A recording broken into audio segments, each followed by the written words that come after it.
Good morning. Good to have you with us. I'm Joe Fryer. And I'm Savannah Sellers. We're going to begin with the devastating and stunning scenes across the South and Midwest. Over the weekend, powerful storms killed at least 42 people. This morning, residents are taking in the staggering scale of the damage across 7 states. From Texas to Alabama and up to Illinois, some neighborhoods are unrecognizable after homes and buildings were torn apart. Hundreds of storms were reported, including dozens of tornadoes. Some of them packed winds over 125 miles per hour. The gusts from those storms knocked over tractor trailers one after another and fueled wildfires in Texas and Oklahoma. Over 100 people were hurt. Several counties had to evacuate. Some people told NBC News they barely made it to safety. When the wind started hitting really hard and the electricity started going off and the house was like shaking a little bit, that's when I was like, let's go, let's go, let's go, everybody to the basement. And we barely made it down there before the windows blew and stuff was just coming down on us. We were covering our heads. I was crouching my kids. It was very scary. This morning, hundreds of thousands of people still do not have power. And as the system finally slowly moves offshore throughout the day, a new powerful system is impacting the West with rain, mountain snow, and gusty winds. We've got full team coverage for you this morning. NBC News meteorologist Michelle Grossman is standing by with the forecast. And in a moment, we will speak with Wayne County, Missouri Sheriff Kyle Shearer. But first, NBC News correspondent Adrian Broaddus is in Florissant, Missouri, with a look at the aftermath. Adrian, thanks very much for joining us. Good morning. So walk us through the situation there. What does Missouri look like this morning? Hey there, Savannah. Despite the cleanup efforts over the weekend, there's still a lot of neighborhoods with a big mess. You can see it behind me. We've got piles of debris here, tree limbs and branches that still need to be hauled away. You can't see it right now, but this neighborhood was physically damaged. Homes were damaged. The big issue or challenge this morning that not only folks in this neighborhood are dealing with, but across the state, power outages. You're able to see me right now because we're using portable TV lights. But what happens when we take those lights away? It looks a lot like this, complete darkness. And that is the reality for many people in this neighborhood and across this state. Night after night, no lights. But we can turn our lights back on, and folks are waiting for their electricity to return. We spoke with some folks in this neighborhood, say they are relieved that there has been a little bit of cleanup, but they're also devastated as they learn about the deaths. You mentioned at least 42 across the country, 12 of those deaths right here in Missouri, including a woman who lived about a block away from where we are right now, Jennifer Brewington. Authorities say she was electrocuted by downed power lines. Her family and fiance remembering her this morning as someone who was kind and loved by almost everyone she met, guys. And that darkness illustrates why they want people to stay away right now, because it is such a dangerous situation, Adrian. I know you've been speaking with people out there who are just starting to pick up the pieces. What are some of the stories that you're hearing from survivors there? You know, we spoke with survivors in Franklin County. One neighborhood, house after house, was missing the walls. Their roofs were ripped off. Many of them told us they did not think the storm would be this serious. In fact, we were with a surveyor who was in that neighborhood assessing the damage, and there was an EF2 tornado in that neighborhood. It was on the ground for 13 miles, up to maximum speeds of 130 miles per hour. I spoke with one family who said their biggest concern was protecting their children. Another man told us the storm hit while his baby was asleep. Take a listen. I walked over to my room door, and the whole room door hinge and everything, with the hinges and the frame, blew off and blew me into the wall.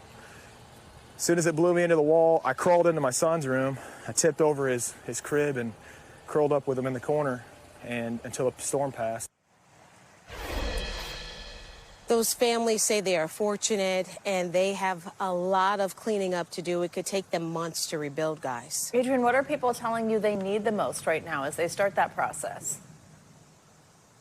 So many of them are starting over with nothing. One family of 6 we spoke with, they were renting the home that they called home for 4 years. Their cars were crushed during the storm, so they need transportation to get to work. They need food and they need shelter. Many of them are staying with relatives because right now they said they just don't have the money for a hotel. All right, Adrian, thank you so much. Adrian is in Missouri. We want to join now Wayne County Sheriff Kyle Shearer in Missouri. Sheriff, thank you for your time this morning. Can you just describe the scale of the devastation in your community right now? Well, we had multiple areas impacted.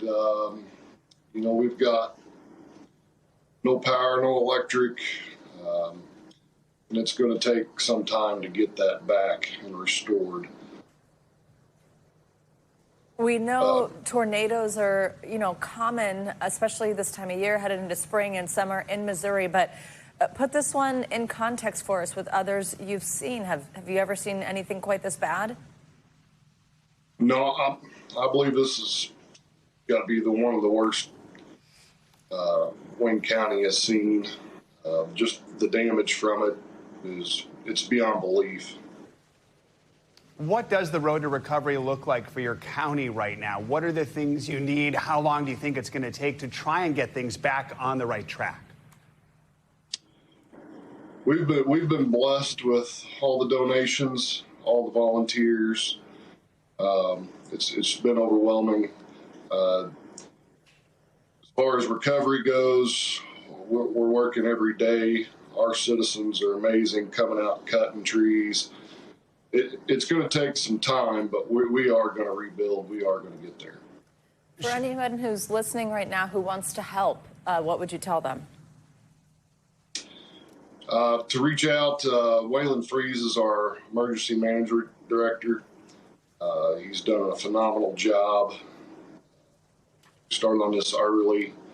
We're still working on relief for them. We have lots of donations of food, water. We've opened our FEMA building at the elementary school for people who have lost their homes, have no place to sleep. They can go there and get some rest.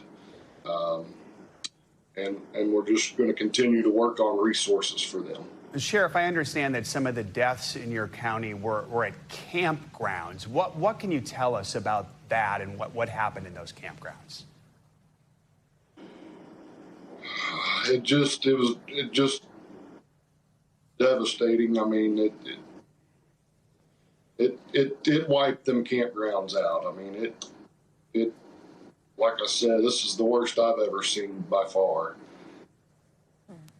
The debris and cleanup's going to take quite an extensive time. Well, Sheriff Kyle Shearer, we are thinking of your community. We appreciate you taking the time to join us this morning. Please keep us updated as this process continues. Thank you, sir. All right. For more on the weather and what to expect this week, let's bring in meteorologist Michelle Grossman. Yeah, she's here in the studio with us. Hey, Michelle, good morning. Hey, good morning, guys. And yeah, after a violent weekend, we had 3 days of just violent storms. We are finally seeing that break. But first, dealing with some rain this morning. Some of it is heavy. We've lost that severe factor, which is good news, but still it's a nuisance to get started on your Monday morning. So this is that cold front that's been the culprit for the past 3 days, finally making its way offshore today. In the meantime, though, we're going to see some heavy rain kind of lingering in portions of Maine, also the Cape, as we go throughout this Monday. Not really out of here until later on today. As a result, we do have a flood watch that is in the green for places like Augusta, Rutland, Plattsburgh, also Watertown, because we're going to add an additional 1, 2, even 3 inches of rain in some spots. This is what radar looks like right now. You can see all those colors. Lots of energy with this system. Luckily, we lost that severe factor, but we're still seeing lots of heavy rain. Where you see those bright colors, that's where we're seeing the heaviest rain falling. So especially in portions of New England. And this is where we expect to kind of linger over the next several hours. Again, I mentioned we could add an additional 3 inches in some spots. The best spot would be portions of eastern Maine, also the eastern Cape, where you see those darker colors. That's corresponding to the higher amounts on this legend. That is the big story today. Another big story in the middle of the country. We are looking at winds gusty, very, very gusty, even gusting up to 65 65 miles per hour. That, along with some really dry vegetation, some low relative humidity, will increase the fire danger not only today, but also tomorrow. And then to the west, we are looking at another powerful storm system, bringing some mountain snow, some lower elevation rain, some really gusty winds, and that will continue to move east as we head throughout this work week. This is what it looks like. The west stays active, where we're looking at a heavy snow blanket across the Sierra Nevada mountains. We're looking at winds gusting up to 65 miles per hour. That's going to do a couple things. We could see some power outages with those high wind gusts, but look what happens with the dry ground, the dry air. We are going to get to a critical fire risk as we head towards the later part of today. So where you see that red, places like Oklahoma City, Lubbock, San Angelo will see an increased risk for fire danger. And then by tomorrow, that threat grows even more to an extreme risk. That's where you're seeing that high the pink color, Lubbock, Texas. So that storm system will roll into the Central Plains. It's going to bring the additional amounts of winds gusting and also some snow. So spring has not sprung yet in the west. We are looking at winter alerts, 8 million people impacted. Where you see the pink, that is a winter storm warning. The blue, a winter storm watch. And we have winter weather advisories as well. This is another big system that will make its way across country. And look at all those snow amounts. So some spots, some skiers still enjoying snow over a foot in some spots. I'm reminded of my time in Minnesota. Late March, tennis season started, and we would shovel the courts, and then we would play tennis. I remember that from last year, and I feel like we need a picture of this. Exactly. Because I picture you like in the shorts, tennis shorts, and the socks, but still shoveling. I don't even know if we had cameras back then. That's a long time ago. Oh, my God. Etch-a-sketch, or what is that called? There you go. Yeah, Etch-a-sketch. We'll bring that. All right. Michelle, thank you. Michelle. Sure. See you next hour.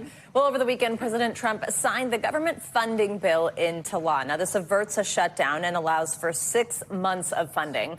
The signature comes after the Senate passed the bill on Friday, just hours ahead of a midnight deadline. Meanwhile, the Trump administration has invoked the Wartime Alien Enemies Act to deport hundreds of alleged members of a Venezuelan gang to El Salvador. The deportations were announced after a judge had temporarily blocked the effort on Saturday, raising questions over the legality of the move. NBC News White House correspondent Aaron Gilchrist joins us now on all this. Hey, Aaron, good morning. So walk us through how and why the White House deported these people, even though there was this court order forbidding the move. Remind us what that court order said. Yeah, so, Savannah, it's a little convoluted, probably not surprisingly, but the White House has been adamant that it did not violate this court order that came down on Saturday. If we back up a little bit, the ACLU went to court on Saturday based on the fact that it believed the president was going to somehow invoke the Alien Enemies Act of 1798. And in that process, the judge issued a restraining order that was later rewritten a bit to be more expansive, to include all non-U.S. citizens who were in custody in this country. At the same time, the president signed a proclamation that enacted this Alien Enemies Act and directed members of his administration to deport these particular gang members, these Venezuelan gang members, out of the United States. There's debate now about whether there was a plane in the air that should have been turned around based on the judge's order that was not turned around. Went on after the judge verbally issued that order. The government has been arguing that there was a period of time between when the words came out of the judge's mouth and when a written order was filed. Based on the written order, they say it didn't violate the judge's order. That'll be debated in court for some time. I do want you to hear what President Trump had to say. This was overnight. As he was on Air Force One coming back to D.C., he was asked directly, did the administration violate a court order? Here's his response. I don't know. You have to speak to the lawyers about that. I can tell you this. These were bad people. That was a bad group of, as I say, hombres. That was a bad group. When you look at them and you look at the crimes that they've committed, you take a look. You don't get any tougher. You don't get worse than that. Now, the court filings continue. The plaintiffs in this case want to see the government issue some sort of sworn statements before this judge saying that they did not violate the court order and sort of walking through the timing of the actions that were taken that allowed for these couple of hundred gang members, according to the administration. We don't actually know who these people are. They landed in El Salvador and were handed over to the government there to be put into prisons in that country, Savannah. So to be continued on this story until there is another court hearing or more court hearings. Aaron, also, we're following the Trump administration's ongoing cuts to government agencies, something we've been talking about a lot. Let's talk about Voice of America, essentially gutted. What kind of impact could that have? Yeah, President Trump signed an executive order on Friday that gutted about 7 different agencies, some of them dealing with funding for libraries and museums and homelessness efforts. But in particular, one agency, the U.S. Agency for Global Media, which runs Voice of America and Radio Free Europe, as well as several other entities, was told that they needed to downsize their efforts, their work, to the point where there was only stuff that was statutorily required happening, and that would mean reduction in the workforce as well. This is something that we know President Trump has talked about doing, getting rid of Voice of America, something he called Voice of Radical America in some of the language that came out of the White House over the weekend, Savannah. So it seems as though this effort now is going to, again, potentially end up in court, as there are entities that feel as though this is an independent organization that should not have been touched by the White House. Aaron, also just quickly on this one, the president is speaking. We are hearing this morning that the Kremlin's confirmed plans for him to speak with Russian President Vladimir Putin tomorrow. What are they expected to discuss? Yeah, the president talked about that on the plane ride back from Florida last night as well, saying that he thought there may be some sort of announcement on Tuesday after he talks to President Putin of Russia. He said there was a lot of work done over the weekend. The conversation that he plans to have on Tuesday would include talking about land, power plants, and dividing assets. We know that the Ukrainians have already agreed to a ceasefire deal. The effort last week into the weekend was to get the Russians on board with a ceasefire deal as well, Savannah. And so we'll be looking to see what comes out of that phone call, at least on Tuesday. All right, Aaron, thank you very much. Let's dig in more now on the Trump administration's actions on deportations with NBC News legal analyst Danny Savallo. So we saw there we had these alleged gang members who were on their way to El Salvador and made it there despite this judge's order blocking it. I'll ask you the question the president was asked there. Was this contempt of court? Did the Trump administration violate a court order? The administration is taking a two-track approach to responding. On one hand, they're saying, hey, the plane was already over international waters, so we had to land it. We couldn't turn around. That's track one. The other one is this court had no jurisdiction over us. Track one is the better argument for the administration. It is a dangerous, slippery slope to start saying that U.S. district courts simply have no power over the Article 2 executive branch. That is a dangerous argument to make. However, they may ultimately be right. Once litigated, there may be a determination that the executive did have the power and the district court did not. But as a rule of thumb, it is a really bad idea to not at least try to comply with even a district court's order. Yes, that may be the lowest trial court in the federal system, but they have the power to issue nationwide injunctions. It's controversial, but they do have that power. And it's a very dangerous thing for the executive to start saying that we have already predetermined that we would win if this issue, if litigated, therefore we defied the order. The better argument for the administration is we simply couldn't turn the plane around. We were almost there. So just a second ago on screens, we had this sort of definition of the Alien Enemies Act. That particular act, here it is again, is sort of the authority under which the president was operating. The use of that, the invocation of this may, do we think, end up at the Supreme Court? And what would justices be weighing? So let's go back to the late 1700s. And during that time, America didn't have ICE. They didn't have the FBI. They didn't have the CIA. They simply didn't have the resources. And if the president had to wait for Congress to be in session, those members of Congress had to get on a horse and clip-clop their way into session to give the president those powers. So Congress gave the president expansive power because he was really the only one at the time who could do anything about this. So that's going to be the historical context that courts are going to look at. But I caution folks, don't simply argue that because this is an old law, it is therefore no good. The Constitution is a series of old laws, and we use them all the time. So the bottom line is there is this expansive grant of power that has simply been dusted off and is being used. And the key word, as many disputes do, comes down to one word, really, invasion, because there is no declared war. That's one of the bases under the act. However, now the argument's going to be that these migrants are an invasion, that the president is empowered to take them and remove them. And everything is going to seize on or center on the definition of what is an invasion when there is no declared war. While we have you, I want to ask you about something the president wrote on social media overnight. Mr. Trump claims his predecessor, former President Biden's 11th hour pardons of members of the January 6th committee are void because they were done by auto pen signature. He also claims pardoning documents were not explained to the former president.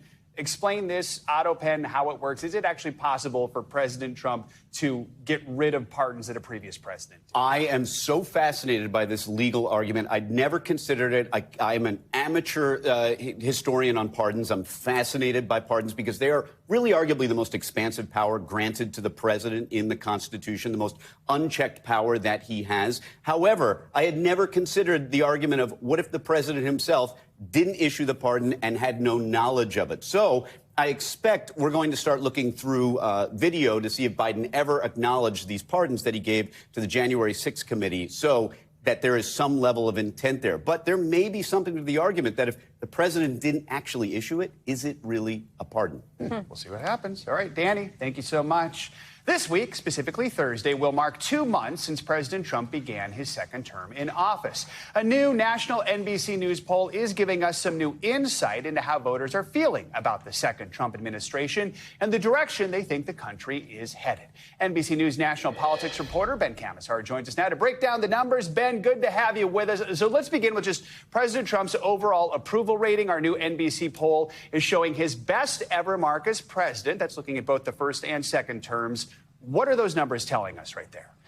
It's telling us kind of the dichotomy of the Trump administration, frankly, the second term. This is, as you said, the highest approval number we have for him, which is great news for Donald Trump. However, look at that disapproval number. The majority of the country disapproves of him. And that number is lower, the approval number, is lower than the sort of what we typically see with presidents in their early few months. It's usually a honeymoon period. Their numbers are typically at their peak. With Donald Trump, it's possible that his peak right now is that 47 number, his peak, but still a majority of people disapproving. And here's one of the reasons why that might be. We know the economy, cost of living, there are still huge issues for Americans. Many would argue it's the main reason President Trump was elected. But there is evidence this is already an early challenge for him. I mean, what are we seeing when it comes to his handling of the economy so far?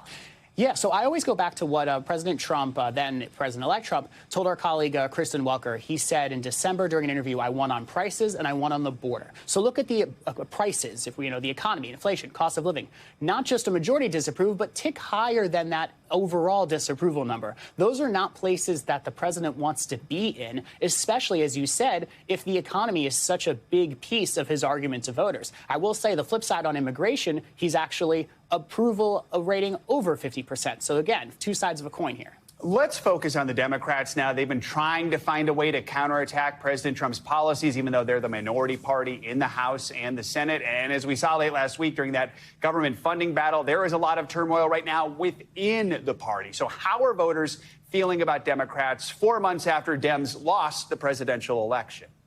Historically poorly. We've been polling the Democratic Party since going back to 1990. This is the lowest number for registered voters, positive view for the Democratic Party that we've seen since 1990. I will take my mask on, but that's before I was born. This is a huge problem for the Democratic Party. But I will say it is interesting because on the flip side, you have a Republican Party that is fully united around Donald Trump.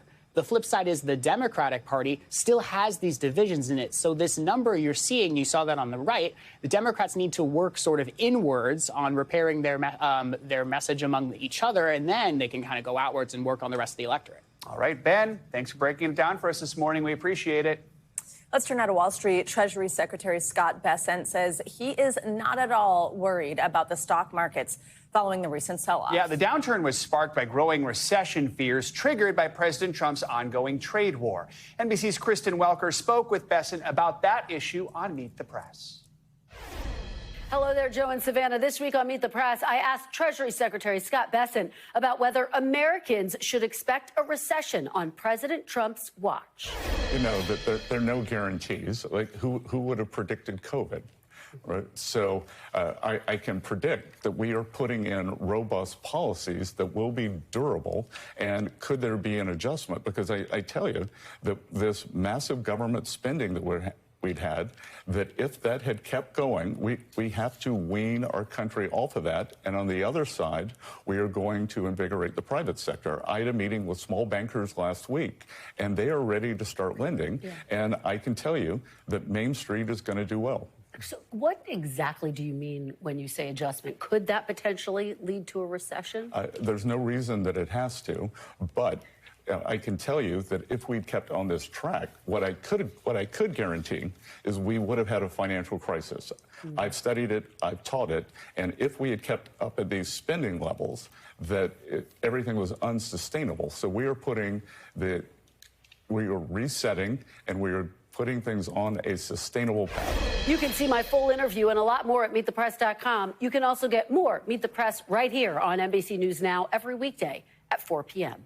All right, Kristen, thank you. Let's talk more about the economy with Investopedia's editor-in-chief, Caleb Silver.